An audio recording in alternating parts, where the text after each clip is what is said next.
Gente, vamos para mais um vídeo. Então vamos falar agora sobre como calcular uma função inversa. Digamos que eu tenho uma função aqui,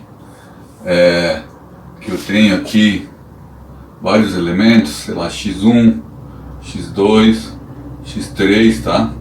E aqui eu tenho meu contradomínio, e esse x1 está associado para a algum determinado y1, o x2 está associado a um y2, o x3 a um y3 e assim por diante, tá? E eu quero determinar então qual é a função inversa dessa função. Bom, vamos dizer que a função seja f de x igual a x mais 1, tá? Então se eu tenho x1 igual a 1 aqui, 2 e 3, se x1 igual a 1, o meu y1 vai ser igual a 2, porque eu estou somando 2. De 2 vai para 3 e 3 vai para 4. A função inversa, ela vai associar o y1 ao x1, o y2 ao x2 e o y3 ao x3, ou seja, ela vai inverter a direção, o sentido da seta, tá? A função inversa ela vai fazer isto, tá? O que ela está fazendo? Do 2 vai para o 1, do 3 vai para o 2, do 4 vai para o 3. Então a f menos 1 de x é fácil de ver que é igual a x menos 1. Aqui esse x aqui, ele não é esse x desse lado, tá? Só para não confundir, eu vou chamar esse aqui, na verdade é o meu y, vou chamar meu y de x grande, tá? Então esse y1 vai passar a ser x grande 1. Por que eu estou chamando de x? Porque convencionalmente o meu conjunto origem, que é o domínio, a gente usa a letra x. Para não confundir com esse x que era da função original, eu estou chamando de x grande, tá? Não precisa, é só para vocês entenderem melhor, ok? Bom, então a f de x vai ser x, a f menos 1 de x vai ser x menos 1. Quando eu tenho a minha x mais 1, a inversa é x menos 1. Como é que eu sei disso? Como é que eu calculo isso? Tá? Bom, primeiro, para que serve tudo isso? Na verdade é bastante útil a gente ter o conceito de função inversa. Eu vou pegar um exemplo, eu vou comprar batata, tá? E o quilo de batata tá R$5. Então, a minha função que vai me dar o preço da batata em função da quantidade de quilos, x, vai ser 5x, certo? A cada x quilos de batata eu vou pagar o preço de 5 vezes x. Mas às vezes eu não quero saber quanto custa tantas batatas, às vezes eu quero saber quantas batatas eu consigo comprar com tanto dinheiro. Por isso que é importante a função p menos 1, né, de y, de x grande, vamos dizer assim, que é 5 sobre, que é x grande sobre 5, ela vai me dizer o quê? Se eu tenho R$100, quantas batatas eu consigo comprar? X grande, que é 100 sobre 5, 20 quilos de batata, tá? Então muitas vezes é útil a função inversa, tá? Vocês vão ver várias aplicações sobre função inversa no futuro, tá? Fechando parênteses então sobre a utilidade da função inversa, vamos explicar como é que eu calculo, quando eu tenho uma expressão algébrica, a sua inversa. Bom, primeira coisa que eu tenho que fazer, como eu vou inverter o x com y, é chamar tudo que é x de y. Então eu vou ter que y igual a x mais 1, era a minha função original, né? Eu vou chamar o meu y de x grande e o meu x de y grande, tá? Esse é o primeiro passo, tá? O segundo passo é isolar quem? O y, né? Eu quero saber quem é meu y. Então y, tá? Passando um para o outro lado, vai ficar x menos 1. Pronto. Está aqui a minha função inversa. Portanto, a função inversa é f menos 1 de x grande vai ser x grande menos 1. Tá? É sempre o mesmo método. Então, primeiro eu troco x com y, depois eu isolo o y. Tá?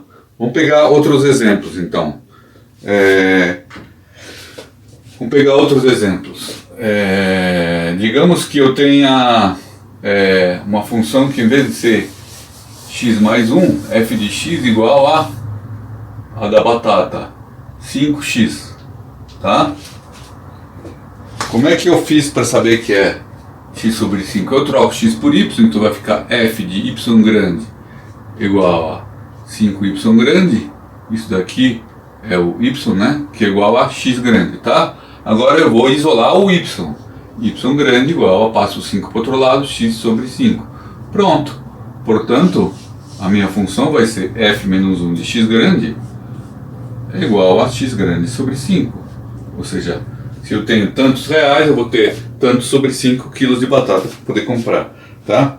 Claro, esses são exemplos simples, daria para ter feito sem nenhum truque, tá? Nenhum macete, nem nada, mas às vezes a coisa complica, né? Vamos pegar o exemplo de um vídeo anterior, onde eu tinha a função f de x igual a f de x igual a x quadrado. A gente tinha visto que essa função, para ser bijetiva, ela tinha que ter o meu domínio R+, meu contradomínio R+. Por que eu estou falando disso, de bijetiva? Porque para uma função ter inversa, ela precisa ser bijetiva. Eu falei isso em outros vídeos, tá? Então, vamos trabalhar com essa função bijetiva, tá? Com esse domínio e esse contradomínio. Qual seria a minha função inversa? O que nós temos que fazer? O primeiro passo é, bom, se isso aqui é meu y, igual a isso que é y, o primeiro passo é trocar x por y. Então fica y quadrado igual a x.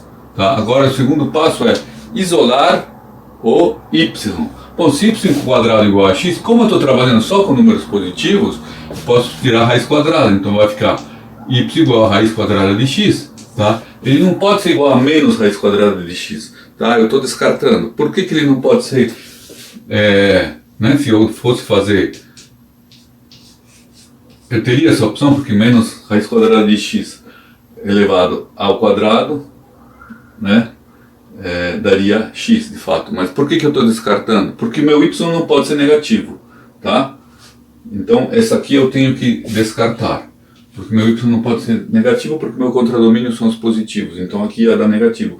Por isso que sobrou essa opção. Então essa é a resposta. A função inversa da função x ao quadrado é a função raiz quadrada. Ou seja, aqui a f menos 1 de x grande vai ser raiz de x grande. Tá? Então sempre vamos usar esse método para calcular a inversa. Então o primeiro passo é escreve a função y em função de x. Em função de x, tá? Segundo passo, troca x por y e y por x. Estou tomando cuidado de colocar maiúsculos aqui, só para deixar claro que este y não é este y. É só um cuidado a mais. Depois, terceiro passo é isolar o y. E pronto, tá aí. E esse y vai ser quem? Esse y vai ser a minha f menos 1 de x, né? Ok? Sempre a mesma coisa, tá? Vamos pegar exemplos um pouquinho mais complicados, tá? Digamos que eu tenha f de x igual a x mais 1 sobre x menos 2. Perceba que o domínio aqui, ele deve excluir o número 2, porque eu não posso dividir por 2, mas ok. Então isso aqui é meu y, certo? Eu vou trocar x por y e y por x. Então fica y mais 1 sobre y menos 2 igual a x grande, tá? E tem que isolar agora o y. Bom, o que eu vou fazer? Vou multiplicar e passar isso aqui para lá, né? O y grande vou passar para o outro lado, vai ficar y mais 1 igual a x vezes y menos 2, tá? Vou fazer a multiplicação aqui, vou desenvolver esse aqui, né? O famoso chuveirinho, vai ficar xy menos 2x, ok? Quem que eu tenho que isolar? O y, tá? Então o x eu vou tratar como se fosse um número, tá? Eu tenho tudo que for y passa para um lado, tudo que não tiver y passa para o outro. Então esse 1 passa para lá e esse y passa para cá. Então xy menos xy. Por que eu passei o xy para cá? Porque tem y, tá?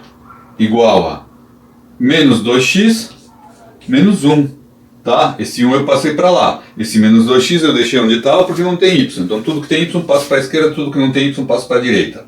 Tá? Agora sim, eu vou isolar e colocar y em evidência para poder isolá-lo. Fica 1 menos x igual a menos 2x menos 1. Logo, agora sim eu posso dizer que y então é igual a menos 2x menos 1 sobre 1 menos x. Pronto. Esse aqui é a minha f menos 1 de x. Tá? Então vê que uma função bem complicada de resolver, a gente conseguiu achar a sua inversa. Ok?